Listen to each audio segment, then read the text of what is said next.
حق بات پہنچا کر کے جانا ہے. بولنے میں کیا ہے, ہماری زبان کاٹی جائے گی, ہماری گردن ماری جائے گی, لیکن حق بات کی حفاظت نسلوں تک منتقل کرنا اللہ کریم کی طرف سے ایک بہت بڑا انعام ہے. اس کا بہت بڑا انعام ہے. یہ تو ہم کر ہی سکتے ہیں, ہماری نسلوں کو یہ بات بتائیں گے انشاءاللہ العزیز. یہ غریب نواز کا ہندوستان کل بھی تھا, آج بھی اور ہمیشہ رہے گا انشاءاللہ. سرکار غریب نواز کا پھیلایا ہوا یہ چراغ کبھی پھونک کے پھونکوں سے بجھایا تو نہیں بجھایا جا سکتا. آپ دلی کی سرزمین سے جب اجمیر معلیٰ پہنچے تھے, یہ تقریباً 7 مہینے کا سفر تھا غالباً.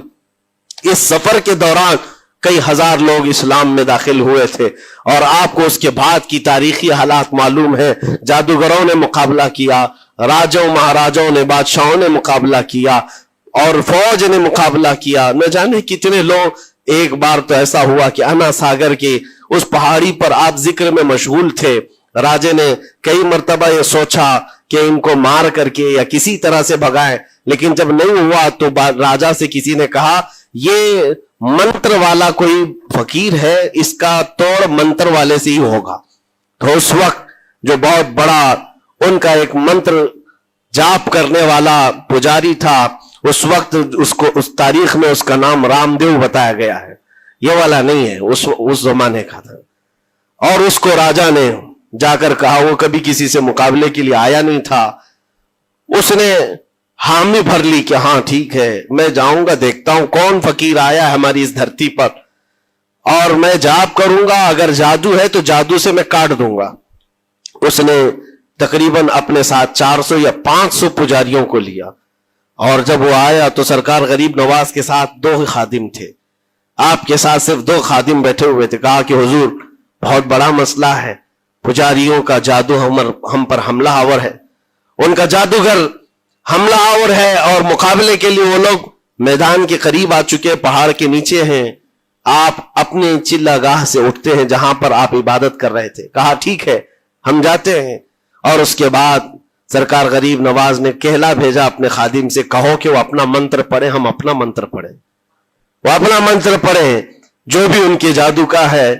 اب جب وہ پنڈت نے, پجاری نے دیکھے بغیر اپنے سارے پجاریوں سے کہا کہ جیسے ہی وہ درویش آئے گا, وہ فقیر آئے گا, ہمارا یہ منتر ہے یہ پڑھنا, وہ آگ میں بھسم ہو جائے گا, دنیا دیکھے گی. سبوں نے کہا ٹھیک ہے, لیکن ابھی کسی نے دیکھا نہیں تھا. لیکن جیسے ہی وہ اپنی جھوپڑی سے یہ مرد قلندر جلوہ رسول لے کر کے نکلا تھا, جمال رسول لے کر نکلا تھا. بیٹا ہے کس کا؟ حسن و حسین کا بیٹا ہے, فاطمہ زہرا کا بیٹا ہے. جیسے ہی باہر آئے, وہ منتر جو سکھایا گیا تھا سب کے قریب قریب آئے. 400 لوگوں نے وہ غریب نواز کی پیشانی کو دیکھ کر منتر پڑھنا شروع کیا. اور منتر کیا تھا ان کی زبان سے؟ لا الہ الا اللہ, لا الہ الا اللہ, لا الہ الا اللہ. لوگوں نے کہا یہ ادھر کیسے آ گیا کلمہ؟ اور جا کر اس رام دیو سے کہا گیا, اس نے کہا کہ یہ 400 کے 400 لوگ تو کوئی اور ہی کلمہ پڑھ رہے ہیں, کوئی اور ہی کلمہ پڑھ رہے ہیں. وہ اتر کر کے آیا ہاتھی کے کجاوے سے نیچے, اور سرکار غریب نواز کو دیکھا تو اس نے کہا یہ جھوٹ نہیں کہہ رہے, میں بھی وہی پڑھتا ہوں جو یہ پڑھ رہے ہیں. آپ کو تاریخ میں پتا ہو کہ اس کا نام سرکار غریب نواز نے شادی دیو رکھا اور اپنے مریدین میں شامل فرمایا, اور زندگی بھر سرکار غریب نواز کے خلفاء میں اور آپ کے خادموں میں شامل رہا. یہ تلوار سے اور چاقو بھالے نیزے سے نہیں کیا گیا تھا, وہ نور مصطفیٰ کی جلوہ گری تھی. جہاں نظر اٹھایا وہاں کے دلوں کی کالک کو دور کر کے ان کے دلوں کو بھی روشن فرما دیا تھا.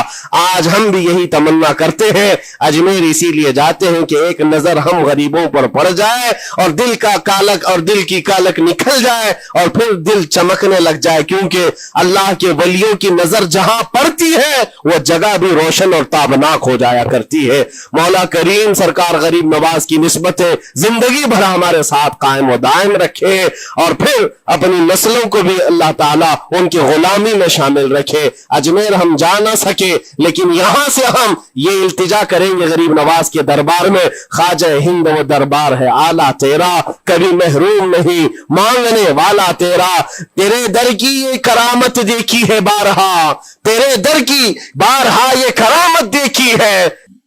ومن خلفهم وعن أيمانهم وشمائلهم اور میں اس سیدھے راستے پر جو بھی گزرے گا اس کو کبھی سامنے سے آ کر بہکاؤں گا، کبھی پیچھے سے آ کر بہکاؤں گا، کبھی دائیں سے کبھی بائیں سے۔ اور اللہ تبارک و تعالیٰ سے شیطان مردود یہ کہتا ہے وَلَا تَجِدُ أَكْثَرَهُمْ شَاكِرِينَ، تو تیرے بندوں میں شکر گزار بندے نہیں پائے گا۔ مطلب یہ ہے کہ ابلیس لعین مسلسل یہ کوشش میں ہے کہ اللہ تبارک و تعالیٰ کے بندوں کو اس کے ذکر سے دور کرے، اس کے شکر سے دور کرے۔ آج بھی وہ کیفیت ہم دیکھتے ہیں کہ سب سے زیادہ اللہ کے ذکر سے روکنے کے لیے جو شیطانی طاقتیں کوشش کر رہی ہیں، مگر میرے عزیزو یہ تمہارا امتحان ہے، تمہارا امتحان ایسا کہ کبھی یہ مت سمجھنا کہ تم خالی ہو، کیونکہ قرآن پاک اللہ تبارک و تعالیٰ 21ویں پارے میں فرماتا ہے احسب الناس ان یترکوا ان یقولوا آمنا وهم لا یفتنون، کیا لوگ یہ گمان کر کے بیٹھے ہیں کہ وہ ایمان لے آئے تو ہم ان کو آزمائیں گے نہیں، یا ان کو چھوڑ دیا جائے گا؟ جو ایمان لایا ہوا بندہ ہے وہ آزمایا جائے گا۔ ایمان اگر تمہارے پاس ہے تو تمہیں امتحان سے بھی گزرنا ہی ہوگا۔ یہ ایمان کسی حلوہ پراٹھے کا نام نہیں ہے کھا کر کے مست نیند سو جائے، پھر اسے اس دار فانی میں، اس دنیا میں امتحانات سے گزار کر کے اپنے ایمان کی کسوٹی کو دکھانا ہوگا۔ اسی لیے قرآن یہ بھی کہتا ہے کہ تمہیں کیسے کیسے آزمایا جائے گا، وَلَنَبْلُوَنَّكُمْ بِشَيْءٍ مِّنَ الْخَوْفِ وَالْجُوعِ وَنَقْصٍ مِّنَ الْأَمْوَالِ وَالْأَنفُسِ وَالثَّمَرَاتِ، ہم تمہیں آزمائیں گے کبھی بھوک سے، کھانے کی قلت سے، اور کبھی خوف سے، ڈر آئے گا تمہارے پاس، اور پھر اللہ تعالیٰ فرماتا ہے کبھی مال و دولت کی کمی سے، وَنَقْصٍ مِّنَ الْأَمْوَالِ وَالْأَنفُسِ، کبھی لوگوں کی جان چلی گئی ہو، کثرت سے تمہارے عزیز مر گئے، یہ بھی آزمائش ہے، اور پھلوں کی کمی۔ اللہ تعالیٰ فرماتے ہیں یہ 5 چیزیں ہیں جو تمہاری زندگی میں آئیں گی اور تمہیں آزمایا جائے گا، اور ان کمیوں کے وقت تمہارا ایمان دیکھا جائے گا تم کیا کہتے ہو۔ اور اللہ تعالیٰ فرماتا ہے جب کبھی تمہیں بھوک سے آزمایا جائے، خوف سے، ڈر سے آزمایا جائے، اور مال کی کمی سے آزمایا جائے، امتحان لیا جائے، تو اس وقت جو بندہ یہ کہتا ہے، اللہ فرماتا ہے انا للہ و انا الیہ راجعون، اللہ تعالیٰ فرماتا ہے ان لوگوں کو یہ بشارت ہے، ان صبر کرنے والوں کو یہ بشارت ہے کہ جب ان پر مصیبت آتی ہے تو یہ کہتے ہیں ہم اللہ ہی کے ہیں اور اللہ ہی کی طرف لوٹنے والے ہیں۔ یہ مصیبت کے وقت یہ جو 5 چیزوں سے آزمایا گیا ہے، ان آزمائش کے دور پر جو بندہ اللہ تبارک و تعالیٰ کی اس عطا پر راضی رہتا ہے وہ صبر کے ساتھ نکل گیا ہے۔ آج کے دور میں بھی میرے عزیزو بے شمار جانیں ہماری درمیان سے جا رہی ہیں، آپ کو اندازہ ہے موت اتنی عام ہو گئی ہے، اتنی عام ہو گئی ہے کہ اب لوگوں کو موت پر کوئی افسوس بھی نہیں ہوتا۔ ہر دن خبریں موت کی سرخیاں چھاپتی ہیں، 100-200 کی موت کوئی معنی نہیں رکھتی۔ آج فلسطین کے نہتے بچوں میں تقریباً 45,000 لوگ سال بھر میں مر گئے۔ 45,000 کوئی تعداد ہوتی ہے کہ نہیں ہوتی؟ اتنی بڑی جانوں کا جو نقصان ہے یہ آزمائش ہے، اور یہ جانوں کے ذریعے سے آزمائش تھی۔ مال کی کمی کی آزمائش تو ایسی ہے، ملک شام، یمن، بہت سارے ایسے ٹوٹے پھوٹے علاقے، عراق، جہاں پر لوگ کھانا اور دوائیوں سے جوجھ رہے ہیں اس طرح سے کہ وہ گھاس کھانے پر مجبور ہیں۔ بہت سارے ایسے علاقے جہاں پر چھوٹے بچے پھینکے ہوئے کچرے میں سے دانے چن کر کے کھا لیا کرتے ہیں، وہ اپنے پیٹ کی اس آگ کو بجھانے کے لیے دانے دانے کے لیے ترس رہے ہیں۔ یہ بھوک کی آزمائش ہے، مال کی کمی کی آزمائش ہے، جانوں کی آزمائش ہے۔ عزیزان گرامی وقار، اور پھر خوف کے ذریعے سے جو آزمائش ہے وہ ہم دیکھ رہے ہیں آج۔ خوف ظالموں کے ذریعے سے تم پر مسلط کیا جائے گا، ہر آدمی ڈرا سہما ہوا، ہر آدمی اپنے اندر ایک ڈر لیے بیٹھا ہے کہ نکلوں گا تو کیا ہو جائے گا.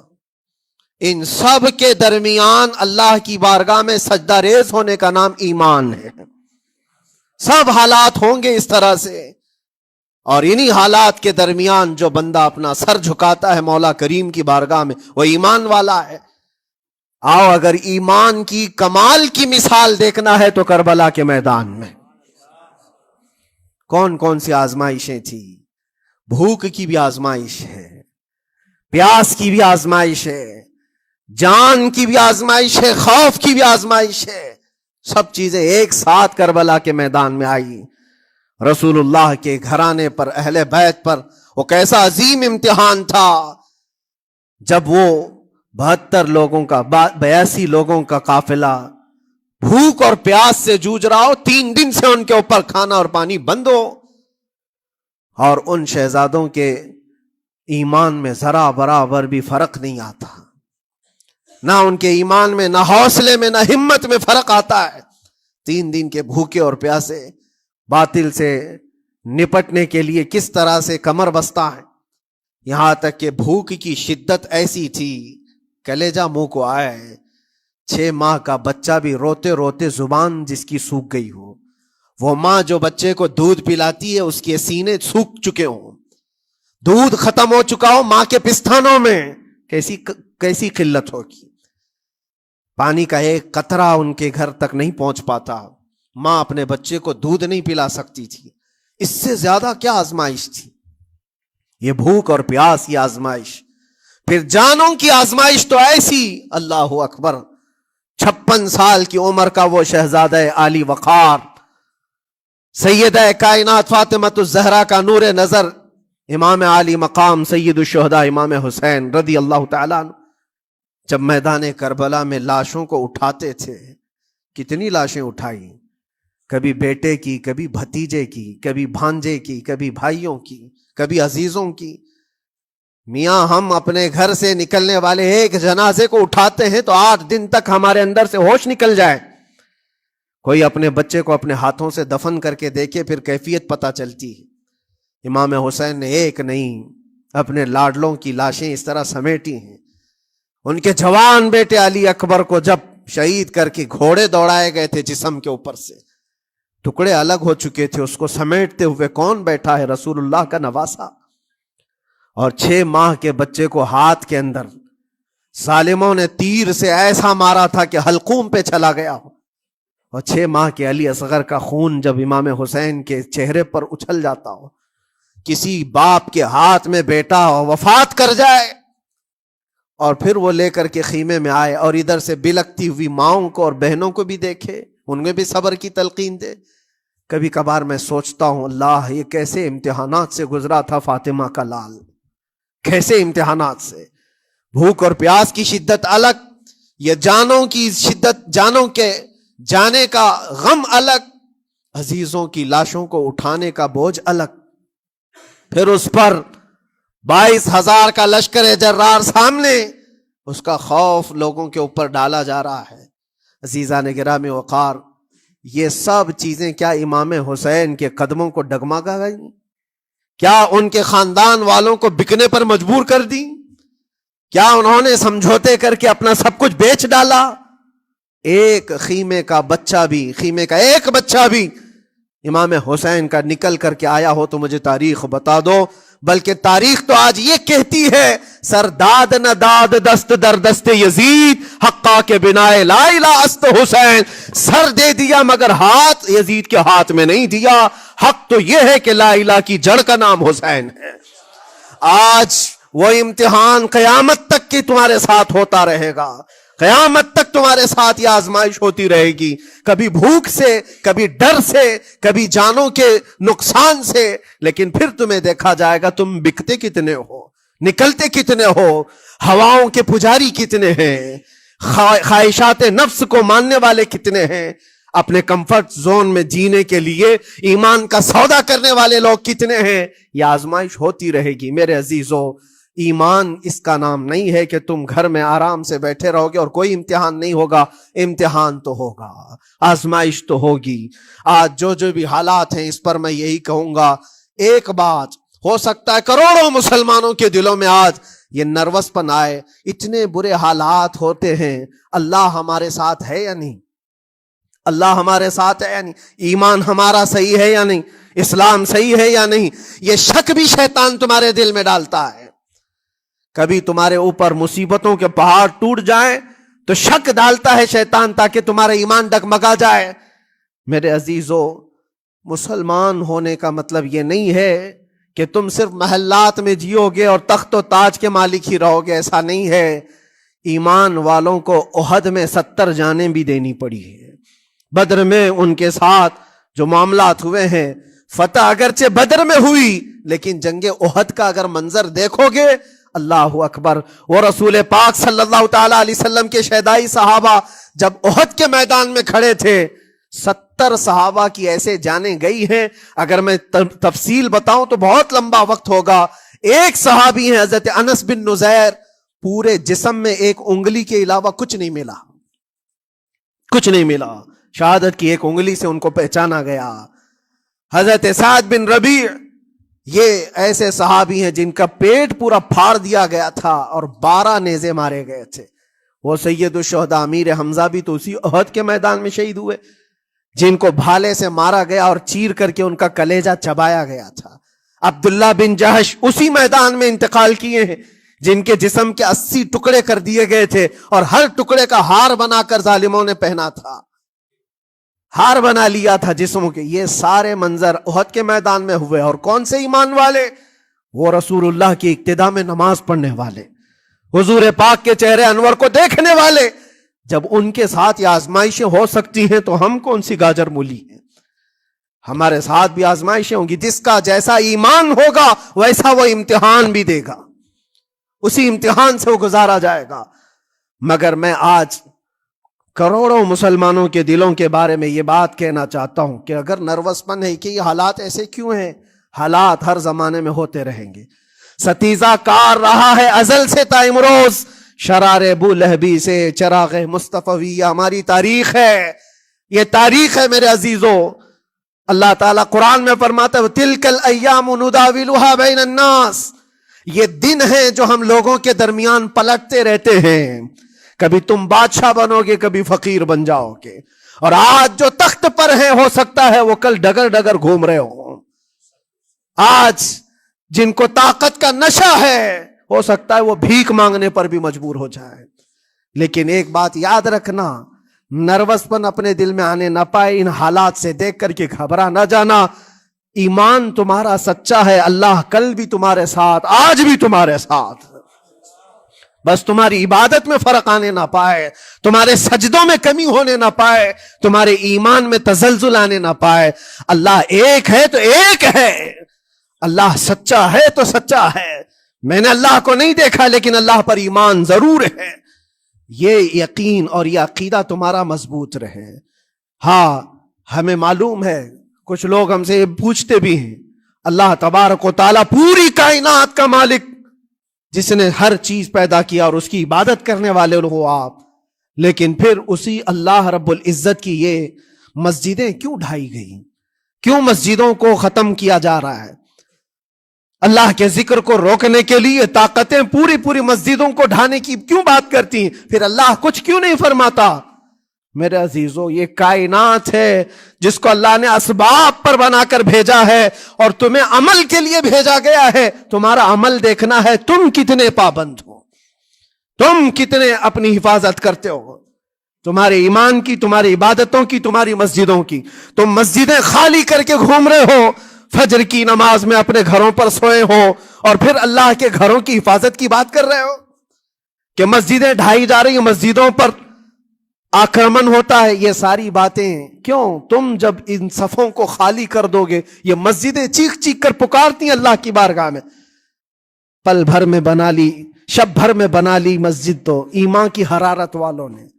من اپنا پرانا پاپی تھا، بچپن سے نمازی بن نہ سکے۔ مسجدیں بڑی بڑی شاندار بنا لینا اور اس کو آباد نہ کرنا، یہ بھی تو ظلم ہے۔ آپ ان مسجدوں کی حفاظت کی جو بات کر رہے ہیں، ان مسجدوں کی حفاظت صرف کمیٹیاں بنانے سے نہیں ہوتی، نمازوں سے ہوتی ہے۔ اس کے اندر تلاوت قرآن سے ہوتی ہے عزیزان گرامی. اور پھر یہ بات ان ظالموں کے لیے کہ اگر وہ ہاتھ لگا کر مسجدوں کو اٹھانا پھینکنا اس کو اپنی طاقت کا ذریعہ سمجھتے ہیں تو سمجھ لو تھوڑے دن کی بات ہے. اگر اسی کا نام طاقت ہے کہ عبادت گاہوں کو مسمار کر کے طاقت کے تخت کو بٹھایا جائے تو یاد رکھنا بڑھتے بڑھتے بڑھتے تمہارا نشہ کہیں تمہیں فرعون نہ بنا دے. اور اگر فرعون بن گئے تو انتظار کرو، اللہ تعالیٰ بڑے بڑے فرعونوں کو صرف پانی سے ہلاک کرتا ہے. بہت بڑے بڑے نمرودوں کو اللہ تعالیٰ مچھر سے ہلاک کرتا ہے. وہ ابرہہ بھی تو آیا تھا جو کعبہ ڈھانے کے لیے آیا تھا، ہاتھیوں کا لشکر لے کر آیا تھا، جس کا ذکر قرآن پاک میں الم تر کیف فعل ربک باصحاب الفیل. اے محبوب کیا آپ نے نہیں دیکھا ہاتھی والوں کے ساتھ اللہ نے کیا معاملہ کیا؟ پورا ہاتھیوں کی فوج لے کر آیا تھا کعبے کو ڈھانے کے لیے. ہوا کیا؟ کعبہ کو ڈھانے کے لیے اتنی خطرناک فوج تھی اور مکہ والوں میں لڑنے کی اتنی طاقت نہیں تھی. اللہ کریم نے ابابیل چڑیوں کی ایک فوج کو بھیجا. ہاتھی کہاں اور چڑیا کہاں؟ کوئی مقابلہ ہوتا ہے؟ کوئی مقابلہ ہے؟ تصور میں نہیں آتا. لیکن رب تبارک و تعالیٰ کا ایک دستور ہے، بڑی بڑی طاقتوں کو چھوٹی طاقتوں سے ہلاک کرتا ہے. چھوٹی چھوٹی سی چڑیاں ایک ہاتھ میں تمہارے آ جائے، ایک چونچ میں اور دو پاؤں میں کنکریاں لے کر آتی تھی، اوپر سے صرف وہ کنکریاں گراتی، ہاتھیوں کے پیٹ پھٹ جاتے اور آگ لگ جاتی تھی. اللہ تبارک و تعالیٰ کی طاقت کا یہ مشاہدہ، قوت کا ایک ہلکا سا اظہار جو مکہ کی ان وادیوں میں ہوا منا. اور اللہ تعالیٰ فرماتا ہے فَجَعَلَهُمْ كَعَصْفٍ مَأْكُولٍ. اللہ نے ان کو ایسا کر دیا جیسے کھائی ہوئی مرغی ہوتی ہے، نوچ نوچ کر کے کھا کر چھوڑی ہوئی مرغی ہو. پوری فوج کی حالت ایسی ہو گئی تھی. کعبہ مکرمہ کو ڈھانے کے لیے آئے تب اللہ تبارک و تعالی ظالموں کو کس طرح سے نیست و نابود فرمایا. ہمیں یقین ہے میرے عزیزوں، اللہ تبارک و تعالی وہ ابابیل بھیجنے والا مولا آج بھی زندہ اور ہمیشہ زندہ رہے گا. وہ حی اور قیوم ہے، ہمیشہ سے زندہ ہے اور ہمیشہ زندہ رہے گا. لیکن تمہارا امتحان ہوتا رہے گا، تمہارا امتحان ہوتا رہے گا. اللہ کے نبی صلی اللہ تعالی علیہ وسلم کے لیے مدد آئی ہے تو اس کا مطلب یہ نہیں ہے کہ وہ صرف بیٹھ کر کے مدینے میں دعائیں کرتے تھے. نہیں، عمل کے میدان میں اترے بھی ہیں. صحابہ نے بھوک اور پیاس برداشت کی ہے. کتنے کتنے دنوں تک وہ ایک کھجور پر پورا دن گزارتے تھے. پیوند لگے کپڑے. حضرت ابو ہریرہ فرماتے ہیں ہم تو ایک جنگ سے ایسے واپس آئے تھے کہ ہمارے پاؤں کے پورے ناخن اکھڑ گئے تھے، پاؤں کے ناخن اکھڑ گئے. خندق کے میدان میں خود نبی پاک صلی اللہ علیہ وسلم اپنے ہاتھوں سے خندق کھودتے رہے اور پیٹ پر پتھر باندھنا، یہ سب مشقتیں سٹرگل کیا ہے. پھر اللہ سے یہ دعا کیا مولا تو اپنی مدد بھیج دے، تو اپنے رحم و کرم کی بارشیں برسا. اور ہم یہاں مست کھا پی کر کے پھر دعا کرتے ہیں مدد آ جائے. تم نے محنت کون سی کی، کون سی مشقت کی؟ میرے عزیزوں اگر محنت و مشقت میدان میں اتر کر کرنے کا موقع نہیں ہے تو عبادتیں تو کرو اپنی پوری، اپنی نمازیں تو کمپلیٹ کر لو اور اللہ کو راضی کرو. اپنے گناہوں سے اگر وہ غضبناک ہے تو توبہ کرو. اور جاتے جاتے یہ بات بھی میں عرض کروں گا کہ آج جن لوگوں کو ایسا لگتا ہے کہ یہ کھیل تماشا ہے، ایک بات یاد رکھنا، کسی مسجد کے ختم ہو جانے سے یا مومن کے کسی کے ہار جانے سے ایمان کبھی ہارتا نہیں ہے. ایمان ہمیشہ جیتتا ہے. تھوڑی دیر کی تکلیف تو مومن کو ہو سکتی ہے لیکن اس کے ساتھ ایمان ہے تو ہمیشہ سر بلند ہے. اس سے بڑی کوئی کامیابی کیا ہے؟ ہم نے دیکھا ہے کربلا کی تاریخ میں جیتا کون ہے؟ دنیا کی نظر میں، اس وقت کی میڈیا کی نظر میں، اس وقت کے جو کتے ہوں گے ان کی نظر میں یزید جیتا ہوگا. لیکن قیامت تک ہر مومن کہتا ہے بادشاہ است حسین، بادشاہ است حسین. ایمان کی جیت ہمیشہ ہے اگرچہ وہ ٹکڑوں میں بدل جائے. اگرچہ وہ 1000 ٹکڑوں میں ہو جائے، آج بھی پھریرا لہرا رہا ہے تو حسین اعظم کا لہرا رہا ہے۔ اسی لیے یاد رکھو، صرف تخت پہ چڑھ کر بیٹھنے کا نام جیت نہیں ہے۔ ابھی الیکشن بھی گزرا، کچھ لوگ نروس ہوں گے کہ ہم ہار گئے۔ اگر وہ ایمان والے ہیں، سچے ایمان والے ہیں، تو انہیں یاد رکھنا چاہیے جیت اور ہار صرف تخت حاصل کرنے کا نام نہیں ہے، دلوں پر حکومت کرنے کا نام جیت ہے۔ اور آج 800 سال گزر گئے، ہند الولی سلطان الاولیاء غریب نواز کی حکومت ہم سب پر قائم ہے۔ کس بات کی حکومت ہے یہ دلوں کی حکومت ہے۔ اور وہاں جو ہاتھ لگانے کی کوشش کر رہا ہے وہ اپنے ہاتھوں کو بچا لے، آگ تمہارا انتظار کر رہی ہے، آگ تمہارا انتظار کر رہی ہے۔ اس لیے کہ اللہ فرماتا من عادی لی ولیا فقد آذنتہ بالحرب، جس نے میرے ولی سے دشمنی کی میں اس کو اپنے ساتھ جنگ کا اعلان کرتا ہوں۔ اور اب تعالیٰ سے جنگ کرنے کے لیے تیار ہو؟ اللہ کے ولی سے مقابلہ کرنا چاہتے ہو؟ اللہ کے ولی کو چھونا چاہتے ہو؟ رب تعالیٰ فرماتا ہے جو اللہ کے ولی سے دشمنی کرتا ہے اسے میں اپنے ساتھ جنگ کا اعلان کرتا ہوں۔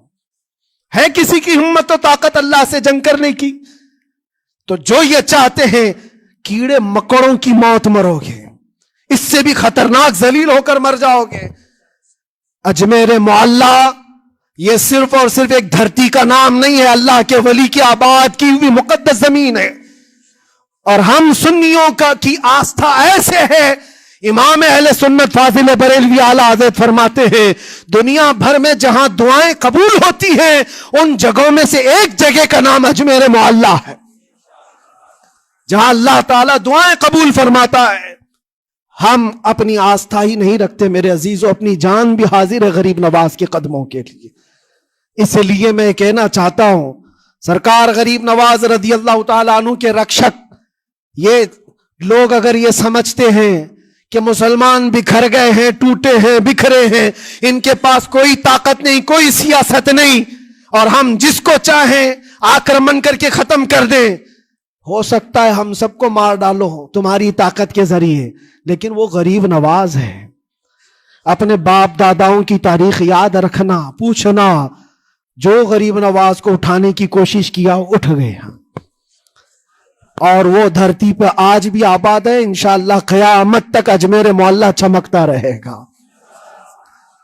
سرکار غریب نواز رضی اللہ تعالیٰ عنہ کے آستانے سے جو فیض بٹتا ہے، اپنے اور غیر سب وہاں سے فائدہ اٹھاتے ہیں، سب لوگوں کو برابر فائدہ اٹھایا جاتا ہے۔ اسی لیے میرے عزیزوں، یہ آزمائشوں کے دور میں میری صرف ایک ہی گزارش ہے، اپنا ایمان مضبوط کرو، اپنا ایمان مضبوط کرو۔